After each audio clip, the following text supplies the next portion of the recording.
हम जा रहे हो बदलो न बदलो। तो महाराज बताया है कि जब 2 पुत्रों ने जन्म लिया और 3 पुत्रियों ने जन्म लिया, जब 2 पुत्रों ने जन्म लिया है तो महाराज आज पुत्रों का नाम पड़ा है, जो स्वयं मनु के बड़े बेटा थे उनका नाम पड़ा है महाराज उत्तानपाद, और छोटे बेटा थे उनका नाम पड़ा है प्रियव्रत।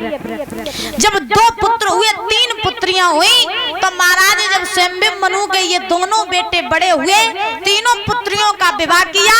करने के बाद में जब दोनों बालक बड़े हुए तो स्वयं मनु ने जाना कि अब मेरे संतान जो है यानी मेरे बेटा जो है वो बड़े हो गए हैं, तो हमें अपना राजपाट उत्तानपाद को दे देना चाहिए और स्वयं जा करके भगवान का भजन करना चाहिए। क्योंकि कहा जाता है कि अगर वृद्धावस्था आ जाए और जवानी खत्म हो जाए, वृद्धावस्था आ जाए, तो अपना राजपाट अपनी संतान को दे देना चाहिए और दे करके वन में जा करके भजन करना चाहिए। क्योंकि महाराज वृद्धावस्था एक ऐसी होती है, मनुष्य का सच्चा साथी है बुढ़ापा। दादा बुजुर्गों ध्यान देना, मनुष्य का सच्चा साथी है बुढ़ापा। बचपन आया तो बचपन भी छोड़ के चला गया, उसके बाद में जवानी आई, जवानी भी छोड़ करके चली जाती, अब बचता है अंत में बुढ़ापा। तो बुढ़ापा परीक्षित महाराज कबू नहीं जाता, जात तो संगे लेके जाते।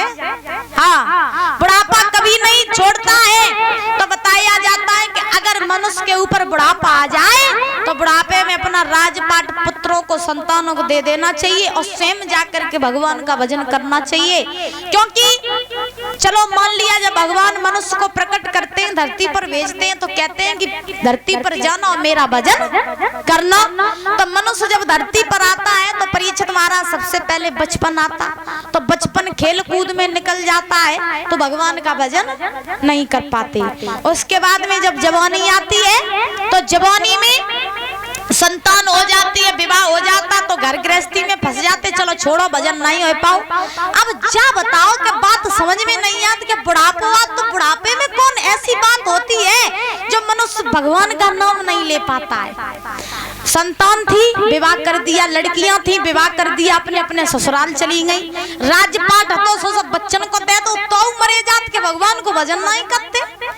महाराज टूटी खटिया पे लेट जाए भले कितने बीमार हो बे और बुढ़ापो आ जाए तो महाराज जब कह दो कि भगवान को भजन कर ले, भजन नहीं करी। हाँ, आज तक मैंने ये देखा है कि महाराज बहुत से बुजुर्ग ऐसे होते हैं जो भगवान का भजन नहीं करते और कितनी वृद्धावस्था आ जाए तो घर वाले की चिंता लगी रहा कि चलो नेक चल के हार में तने हरियारी ले आए जो भैंसियां चारों खाई। हाँ, बहुत से ऐसे लोग होते हैं, हमने देखा है कि घर की चिंता तो लगी रहा। अरे महाराज ध्यान रखना, सब कुछ चला जाता है जिंदगी में, अगर भगवान का भजन नहीं कर पाते हो तो मनुष्य न धन संपत्ति कोई ले जाता है, न घर का कोई सदस्य संग चला जाता है, अगर साथ जाएगा तो भगवान का भजन। अब हमारे परीक्षित महाराज ये जो इतना खर्चा करके ये भगवान का नाम लिखवा रहे हैं, श्रीमद् भागवत को करवा रहे हैं, तो महाराज इस काम में जितना भी पैसा खर्च हो रहा है, एक एक पैसे की हिसाब भगवान लगा रहा है। ये क्या है? ये पुण्य ही तो है जो हमारे परीक्षित महाराज इतना खर्च करके ये लगा रहे हैं, ये 7 दिन की भागवत को करवा रहे हैं, तो यहाँ का एक एक पैसा सब भगवान के यहाँ पर नोट हो रहा है। तो ये क्या है? ये पुण्य है, यही तो पुण्य। तो महाराज बताया जाता है कि जीवन में इतने व्यस्त ना हो जाओ जो भगवान का नाम लेना छोड़ दो। लेकिन आजकल की बहुत सी संतानें ऐसी होती हैं जो